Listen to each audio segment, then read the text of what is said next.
नमस्कार, मैं हूं अजय। और हाथरस के कितने कातिल सीबीआई कातिल के कितने करीब पहुंची, इसकी पूरी पड़ताल हम करेंगे कुछ ही पलों में। लेकिन पहले बड़ी खबर, सीएम योगी ने बलिया विवाद का संज्ञान लिया है। न्यूज 18 में खबर चलने के बाद सीएम ने यह संज्ञान लिया है। बलिया घटना पर सीएम योगी ने सख्त एक्शन की बात कह दी है। एसडीएम और सीओ को सस्पेंड करने के निर्देश दे दिए। आपको बताऊं कि कुछ ही देर पहले हमने ये तस्वीर आपको दिखाई थी और हमारे रिपोर्टर ने बताया कि मौके पर कैसे पीठ दिखाकर एसडीएम, सीओ और सारे पुलिस वाले भाग खड़े हुए जब यहां हालात बिगड़े।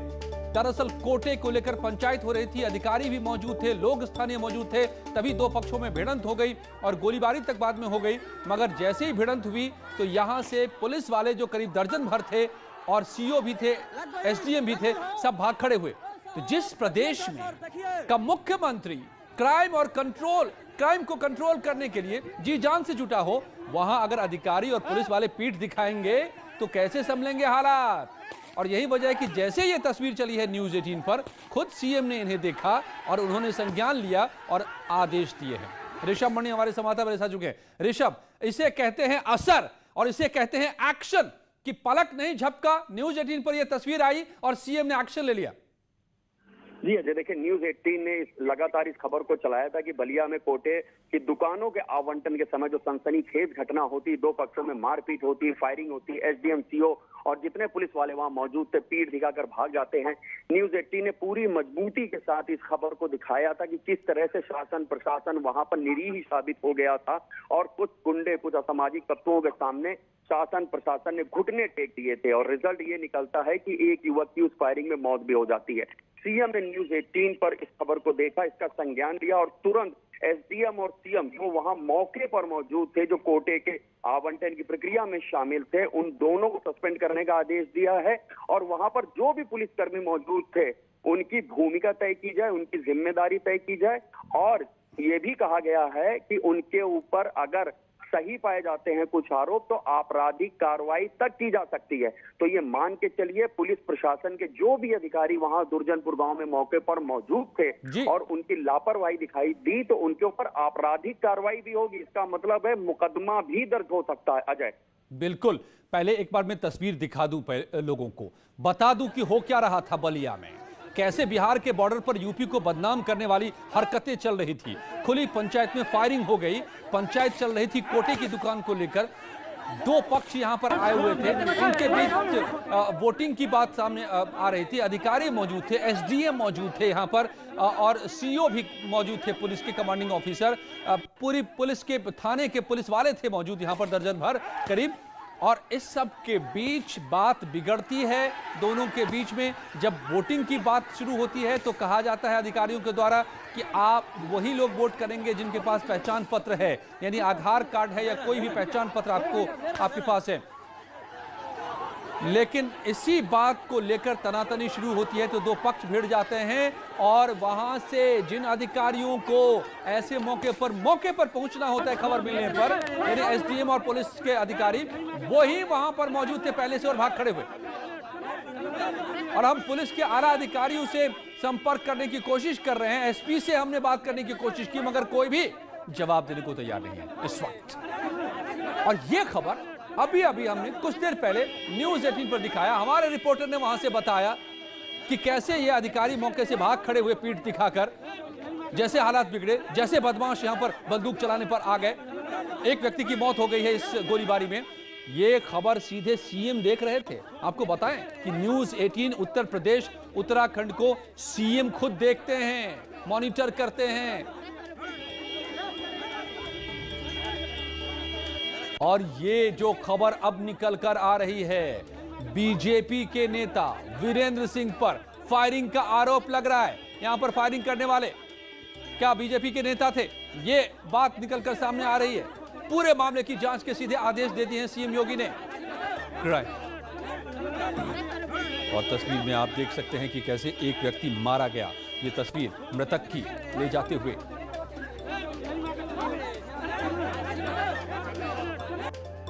तो सीएम ऋषभ, साफ है ये जीरो टॉलरेंस को लेकर चल रहे क्राइम और करप्शन को सीएम योगी अभियान छेड़ रखा है पूरे सूबे में।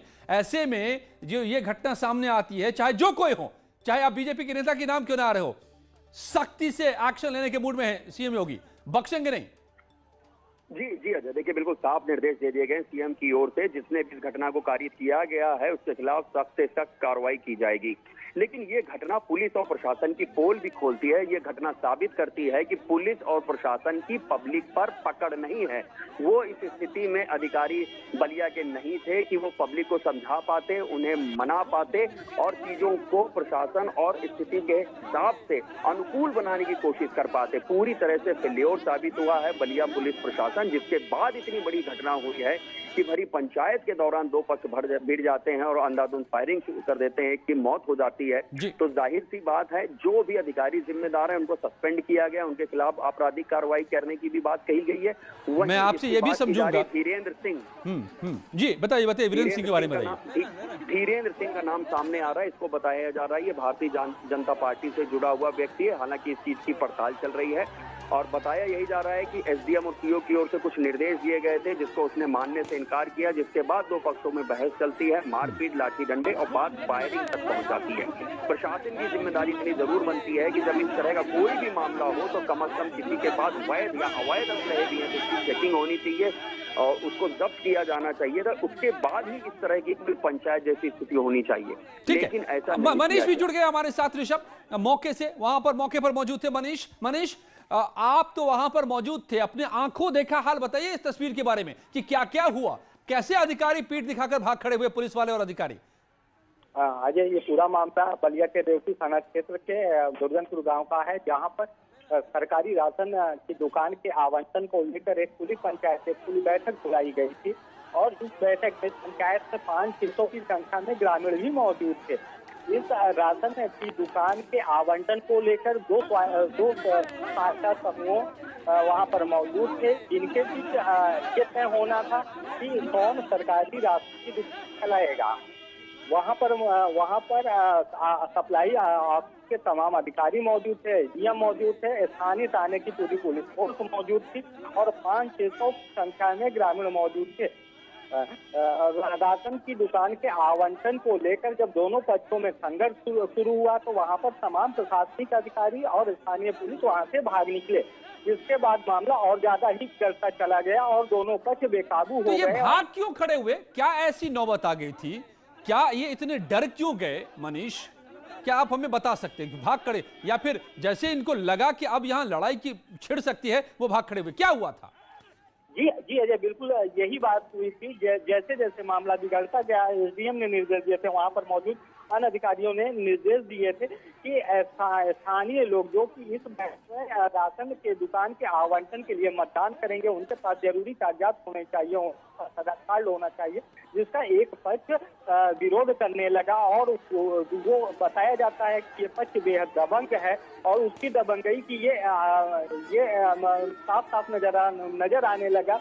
जब संघर्ष हुआ दोनों पक्षों के बीच तो एक पक्ष की तरफ से कई राउंड गोलियां चलाई गई, कई राउंड फायरिंग हुई और वहां पर मौजूद एक व्यक्ति को सरेआम कहा जा सकता है खुली पंचायत में हत्या कर दी गई थी। अजय, गोली चलाने वाले कौन है? एक बीजेपी नेता से जुड़े व्यक्ति का नाम सामने आ रहा है, क्या वाकई वो बीजेपी से जुड़ा व्यक्ति है? कौन है वो शख्स, कौन है वो दबंग? अजय, अभी तक वीरेंद्र सिंह उर्फ डब्लू सिंह का नाम सामने आ रहा है और 8 लोग ऐसे चिन्हित पुलिस ने किया गया। पुलिस अफसरों से जो हम लोगों की बात हुई है उन लोगों ने कहा कि 8 लोगों को चिन्हित किया गया है। वीरेंद्र सिंह को ही भाजपा से जुड़ा हुआ बताया जा रहा है। जी अजय, नहीं तो क्या इस बारे में हम तो एसपी को फोन कर रहे हैं, एसपी साहब फोन नहीं उठा रहे, आप चुप्पी साध गए हैं, न्यूज 18 का फोन उठा नहीं रहे एसपी यहाँ के। मगर आपको क्या जानकारी मिल रही है, क्या बता रहे हैं ये एसडीएम सीओ?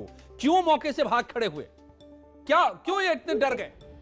इस पूरे मामले में अजय पुलिस और प्रशासनिक अधिकारियों की लापरवाही कही जा सकती है, निकम्मापन कहा जा सकता है, उनकी निष्क्रियता कही जा सकती है, क्योंकि जब मामला जिन लोगों के ऊपर ये कानून व्यवस्था को संभालने की जिम्मेदारी है, अगर वो मामला बिगड़ते देख वहां से भाग निकले तो जाहिर सी बात है कि इसमें पूरी तरह से प्रशासनिक मशीनरी और पुलिस फोर्स फेल्योर नजर आ रही है। जी अजय, और इस पूरी खबर में एक बड़ी बात, इसको भी समझिए, न्यूज 18 पर खबर चलती है तो असर कैसा होता है न्यूज 18 को देख रहे थे सीएम योगी। उन्होंने इस खबर को चलते देखा और तुरंत एक्शन सीधे सीएम के लेवल से होता है। जैसा हमने बताया, no corruption no crime, zero, ये बर्दाश्त नहीं आज की सरकार को, आज के मुख्यमंत्री को। और उन्होंने जैसे देखा कि यहां पर पुलिस ने और एसडीएम ने पीठ दिखाने का काम किया है इन दबंगों और अपराधियों को, तो उन पर तुरंत एक्शन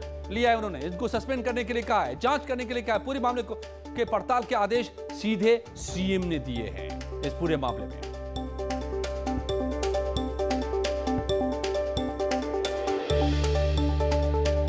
ये बड़ी खबर, आपको बड़ी तस्वीर आप बलिया से देख रहे थे, जहां पर किस तरीके से बात बात में गोलीबारी की नौबत आई तो मौके से मौजूद पुलिस वाले, सीईओ और एसडीएम भाग खड़े हुए। लेकिन हाथरस में जो कांड हुआ, गुड़िया की कैसे मौत हुई, कितने करीब पहुंच पाई है सीबीआई की टीम इस पड़ताल में, आज क्या हाथ लगा है नया।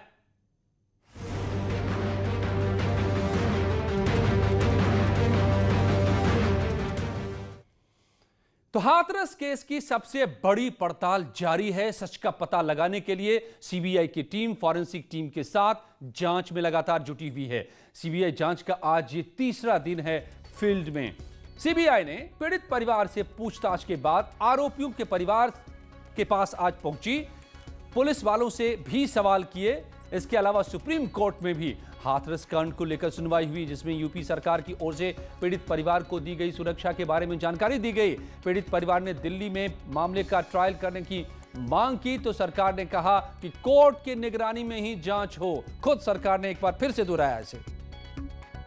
तो ये तस्वीरें आज क्या क्या होता रहा और अब एक एक करके समझिए। सीबीआई ने हाथरस में डेरा डाल रखा है, जांच भी तेजी से आगे बढ़ रही है। आज जांच के तीसरे दिन सीबीआई चारों आरोपियों के घर पहुंची, घर वालों से पूछा। खबर है कि सीबीआई की टीम ने उनके परिवार वालों के बयान लिए हैं और आरोपियों के घर से सबूत भी जुटाए हैं। 3 घंटे तक सीबीआई की टीम आरोपियों के घर पर रही। इसके पहले सीबीआई की टीम पीड़ित के घर का भी उसने फिर से एक बार आज दौरा किया, परिवार वालों से एक बार फिर सब कुछ सवाल जवाब किए और पीड़ित के घर से सबूत जुटाए। तो आरोपी के घर आज पहली बार सीबीआई की टीम पहुंची थी। अब तक पीड़ित के से ही पूछताछ चल रही थी, मगर आज आरोपी के घर भी पहुंची और उसके बाद पीड़ित के घर से भी आज भी संपर्क में रही, वहां भी पहुंची सीबीआई की टीम और पीड़ित के घर से भी आज सीबीआई ने सबूत फिर से जुटाए। थाने में पुलिस वालों से भी पूछताछ की सीबीआई की टीम, वो उन पुलिस वालों से जिन्होंने पड़ताल की थी पहले। सुप्रीम कोर्ट में हाथरस केस पर याचिका की सुनवाई हुई। इस वक्त मेरे साथ मौजूद हैं आरोपियों के परिवार के सदस्य यहाँ पर मौजूद है, सीधे हम इनसे बातचीत करते हैं। मैडम, काफी तीन घंटे तक थे यहाँ पर, 3 घंटे तक सीबीआई के अधिकारी और एफएसएल अधिकारी थे, क्या कुछ बातचीत हुई है? बस छानबीन करी है और कुछ नहीं की है, हमसे कुछ पूछताछ नहीं की है। आप लोगों से कुछ नहीं पूछा गया? नहीं पूछा है, सिर्फ घरों में, किचन, बेडरूम, हाँ सब में छानबीन करी है, कुछ नहीं, हमसे कुछ पूछा भी नहीं उन्होंने। जो 3 घंटे थी पूरे इस हॉल को, पूरे गैलरी को पूरा चेक किया है? बस हमसे कुछ नहीं किया। आपसे कुछ नहीं? जिस तरीके से ये पूरा मामला सामने आया, आप लोगों ने एक चिट्ठी लिखी थी एसपी को कि पूरे मामले में निष्पक्ष जांच हो, और अब जो है सीबीआई पहुंच गई है आप लोगों के घर पर, उम्मीद है न्याय की? हाँ है पूरी, जब निर्दोषी है तो क्या कहते, उम्मीद तो है। ध्यान दीजिए कि आरोपियों के घर को 3 घंटे तक सीबीआई की टीम खंगालती रही। क्या क्या यहां पर तलाश रही थी सीबीआई की टीम। हालांकि आरोपी के परिवार कहते हैं कि अब उन्हें भरोसा है, सीबीआई जांच कर रही है, दूध का दूध पानी का पानी होगा।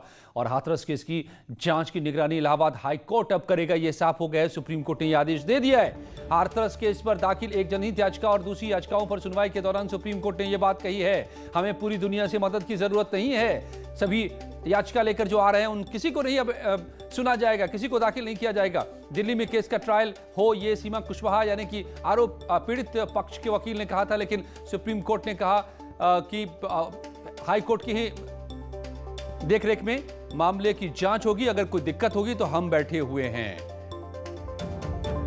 माननीय सर्वोच्च न्यायालय में पीड़ित परिवार के तरफ से अपीयर हुई थी, हाथरस की जो बेटी उसके परिवार की तरफ से मैं अपीयर हुई माननीय सर्वोच्च न्यायालय में, और सर्वोच्च न्यायालय के समक्ष हमने जो है 3 मांगे रखी। एक जिसमें सबसे इम्पोर्टेंट था कि हमने जो इम्प्लीडमेंट एप्लीकेशन मूव की थी उसको एक्सेप्ट करे माननीय न्यायालय, और साथ ही साथ जो इन्वेस्टिगेशन सीबीआई कर रहा है उस सीबीआई इन्वेस्टिगेशन के दौरान जो भी स्टेटस रिपोर्ट है वो राज्य सरकार को ना दे करके माननीय सर्वोच्च न्यायालय को सबमिट करे और सर्वोच्च न्यायालय ही सीबीआई की मॉनिटरिंग करे। और उसके साथ एक जो अदर मेरी प्रेयर थी कि इस केस को उत्तर प्रदेश दिल्ली में ट्रांसफर किया जाए जिससे इसका फ्री एंड फेयर ट्रायल हो सके। ये हमारी 3 मांगे थी जिसको माननीय सर्वोच्च न्यायालय ने आई थिंक कंसीडर किया। तो अब सर्वोच्च न्यायालय इन 3 मांगों में से किन बातों पर क्या रुख रखती है ये भी पता चलेगा। लेकिन पुलिस ने क्या लापरवाहियां बरती इस पूरे मामले की पड़ताल में शुरुआती दिनों में जो बातें सीबीआई के सामने आ रही हैं बताएंगे आपको कुछ ही पलों में। तो हाथरस में सीबीआई की टीम लगातार पड़ताल में जुटी है और आज इसी कड़ी में सीबीआई की टीम पहुंच गई चंद्रपात थाने। ये जो आप तस्वीर देख रहे हैं थाने की, यहां पहुंचकर पुलिस वालों से पूछताछ की। सीबीआई के 2 अधिकारी मामले से जुड़े अधिकारियों से ये जानने की कोशिश में हैं कि उस दिन आखिर क्या क्या हुआ और पुलिस ने इस मामले में क्या क्या किया जब 14 तारीख को ये पूरा मामला सामने आया था। सीबीआई की टीम ने जांच के तीसरे दिन की शुरुआत पुलिस वालों से पूछताछ के साथ की। सुबह करीब 9 बजे सीबीआई के अधिकारी थाने पहुंच गए, पुलिस वालों से सही सवाल किए और ये समझने की पूरी कोशिश की कि क्या हुआ था 14 के दिन जब पहली बार यहां पर रिपोर्ट दर्ज कराने पहुंचा था परिवार, और उसके बाद यहां से सीधे परिवार के पास भी पहुंची, पीड़ित परिवार के पास मौजूद हैं पीड़ित के पिता, सीधे इनसे बातचीत करते हैं। इलाके के सीओ अभी पहुंचे हुए हैं, आपसे बातचीत कर रहे थे, आपके बेटे से बातचीत कर रहे थे, क्या बातचीत हुई? वही वो बाजरा फाजरा के बारे में, वो खेत काटने के बारे में बात कर रहे हैं। अच्छा, खेत काटने के लिए। कल आपसे लंबी पूछताछ हुई थी 6 घंटे 40 मिनट की, क्या कुछ बातचीत हुई थी? क्या सीबीआई के अधिकारियों ने आपसे पूछताछ की थी? वही आपसे बातचीत कर रहे हैं कि क्या कहते हैं, कहाँ के घटना के वक्त मौके पे कहाँ है तुम। मैंने बताया मैंने कहा स्कूल में काम करने गए हूँ मैं, तो यही सब बातचीत कर रहे हैं वो सब वहाँ। तो आप चाहते हैं कि जिस तरीके से आपकी भी पूछताछ हो रही है, आरोपी और आरोपी के परिवार से भी पूछताछ हो उसी तरीके से? अब ये तो उनको वो पूछताछ करेंगे, वो चीज़ें हम तो ना बोल सकते।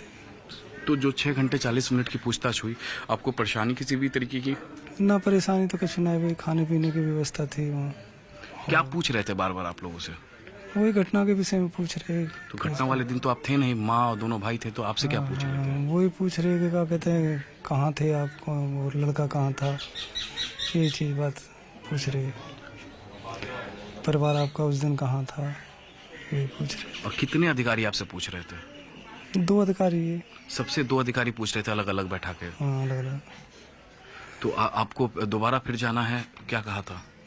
ना अभी तो कोई सूचना ना आती है, और सूचना होगी तो जाऊंगी।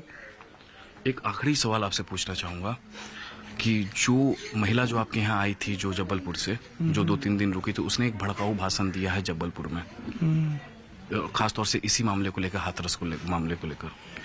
ना वो ऐसा हो कि क्या कहते हैं, उन्होंने तो पूरा परिचय दे, वो क्या कहते हैं, और क्या कहते हैं वो बता रहे हैं कि मेरे खून का रिश्ता नहीं है, मैं तो इनकी दुख समझ के यहाँ आई हूँ।